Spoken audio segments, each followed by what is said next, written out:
Welcome, my kings and queens, to We Too Can Make It All Right Live. I am your host, Tara. This is the show for the people. We have discussions on various raw, unfiltered, and sometimes controversial topics. I do not just hear you, I listen. There's a difference. I have zero tolerance of defamation to anyone's character. Speak facts, and we can show enough talk. Before we get started, though, I'm encouraging everyone to vote. It's imperative. It is totally up to us to make a difference. So if you want change, I can't speak for everyone else, but I'm tired of politics. Do not just talk about it, be about it. To all the people in high places and with platforms and, so-called alkaloids, help, damn it. Go down in the trenches. You have to walk with the people and listen to their voices, because if it weren't for the people that voted for you, how high would you be seated? Therefore, my kings and queens, in the words of the late, great John Lewis, speak up, speak out, and get in good trouble. Okay? Oh, today is epic for me. Very epic. I am honored and with humble gratitude to have this good brother in the building. I have before me history, definitely intrigue, truth and strength all running through his veins. He is a survivor of the streets and referred to as Nichols, Supreme Vice President of all Little Crowns, one of the highest and ranked members of South Jamaica Queens' most noted family unit of our time, called the Seven Crowns. It is my pleasure to introduce Mr. Ricky Gardner. How are you, King? Thank you. Excuse me. Thank you, Tyra. First, I want to give a blessing to my moms and my sisters, right, and all the crowns that's here and the ones that's gone. All right.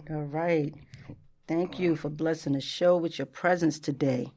So we got a lot to get into, okay? So, you look good, brother. Thank you. I'm feeling that shirt. Y'all got to see this shirt. But, yes, I like the shirt. But according to the legend of the Seven Crowns, which started in 1970, right? Who was the creator of the Crowns? The Crowns started in the Bronx, South Bronx. Okay. Right. The line, not Secession, but Supreme Vice President on Crowns, the Godfather. Right. Then came Hard Rock. Okay. Then came Tyson, and the one that brought the Crowns to Queens, Black. Mr. Black used to go to school with him. Okay. Right. I don't know if a lot of probably people still remember that school, Food Marathon in Manhattan. But anyway, that's where they met Rosie at. And Rosie was the original Crown from the Bronx. So him and Black hooked up. Black came out to Queens with it. And but far as how I joined the Crown, I think it was like a month later or something, they was still making the colors in 48 Park. Oh, okay. They was originally called the Wild Bunch. Wow. See, I didn't even know that. Yeah, the Black knows, but that was their block. All the dudes on his block on 156. Okay. All of them was called the Wild Bunch. But during the course of that, that's when Black must have hooked up with Rosie, brought the Crowns of Queens. I joined like about a month after them because, let me tell you about the Little Crowns, see. The Little Crowns. See, a lot of people didn't know. We are original Seven Crowns, but back then we were so small. Right. Like my name, was Lil Nichols at first. Okay. All of us had Lil in front of our names, right? So, Lil Roscoe, Lil Joe. Oh, okay. Sneaky, Fat Cat. But I want to ask you, though, like, how many members strong was it? Like, I always wanted to know that. Like, I know it was a lot, because I was a little. I don't know. See, All right, the main division is always in the Bronx, but the main division in Queens was 11th Division. Wow. And so our division, 11th Division, including the little crowns, we was like, it was about, damn. In Jamaica area, I say myself, I know about 200, 300, something like that. Wow. You know, but that's a lot. And then and then counting on the other divisions, like the main division was in St. Albans, the 17th Division. Okay. Wow. All right. One man sugar band number. Oh, all right. So, what did being a part of the 7 mean to you then and today?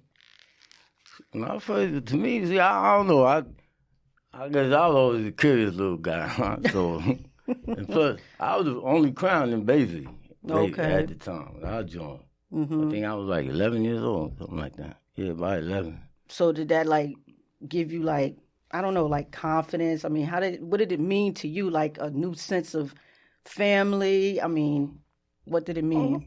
To me, it was just having fun. To me, I know.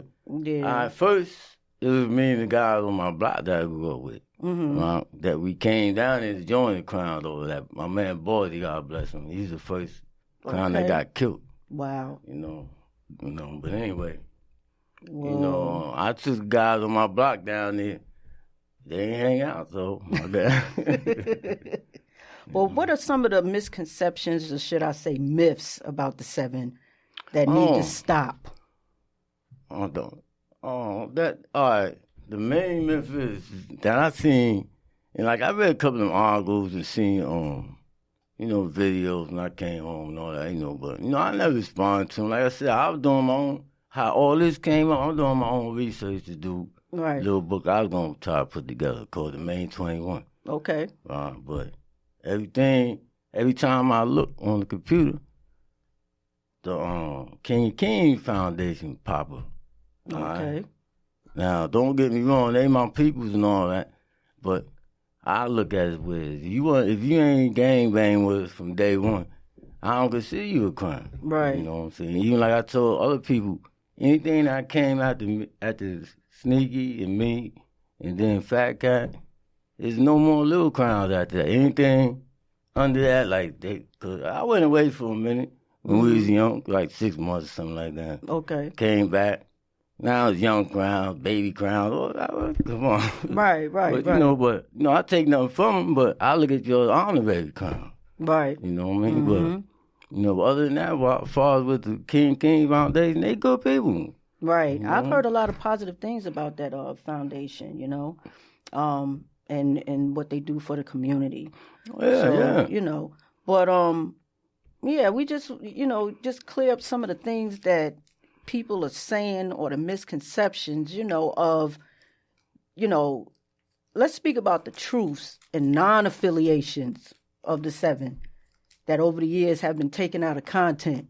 All right. Like a lot of things taken out. All right, but let me tell you, all right. Now bringing up the date to now, what's going on now with the riots and as far as I could never tell nobody as far as the young, I could never tell nobody how to gangbang and nothing like that. But as far as what I see, they doing it wrong. They doing it wrong. It's like when we was doing it, we was having fun. Like I always say, I was having fun with that shit. I mean, I was having fun with it. Even though, the only one I know personally that I seen on the ground was Baldy. When I first started. But as far as us going, we had some legendary fights now, I ain't gonna lie. But, right. Like all that shit, like Braveheart and all that. That's how that shit was. But, oh, wow. And I'm little. Yeah.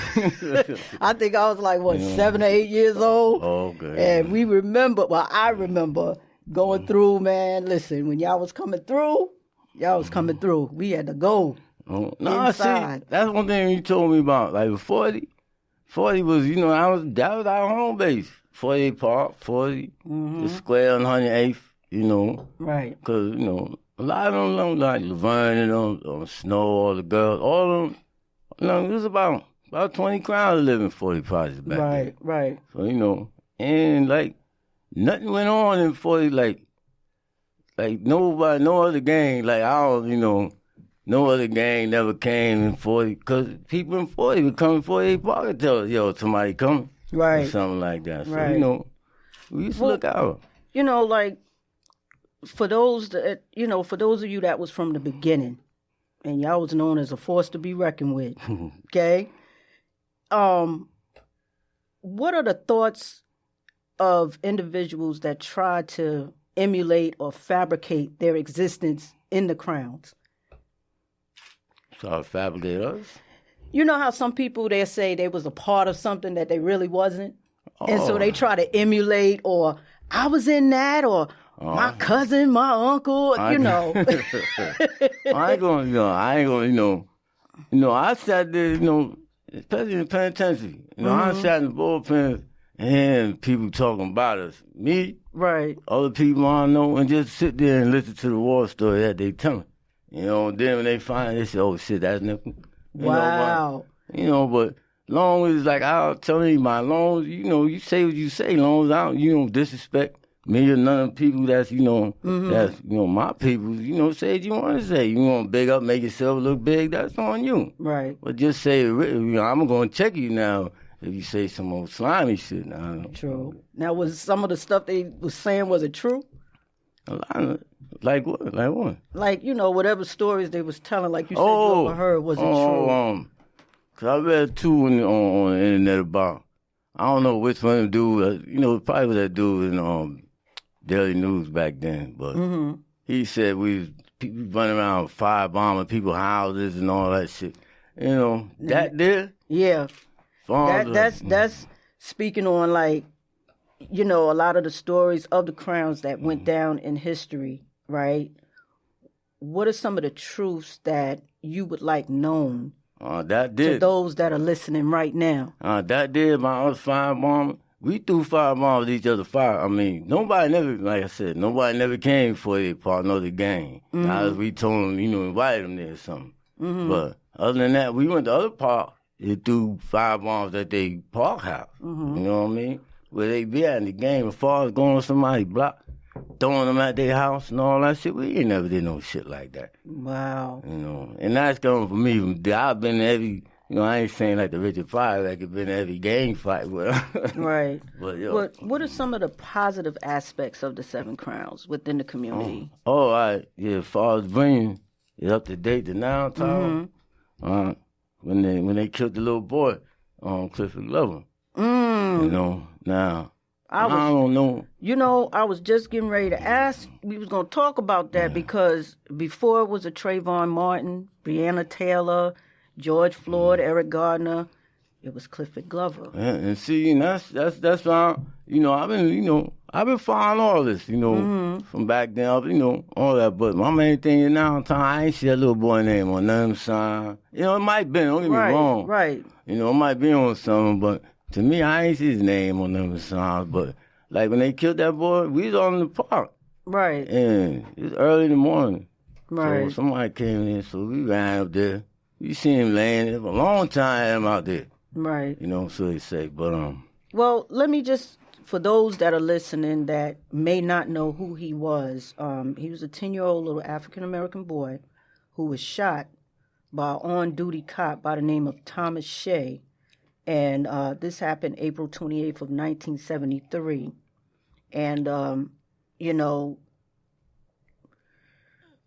it was so, like, heart-wrenching to a lot of people. And they think that the things that's going on now is something that has just started. This has been going on for a long time. And it's sad because this little boy never received any justice for it because they acquitted that man.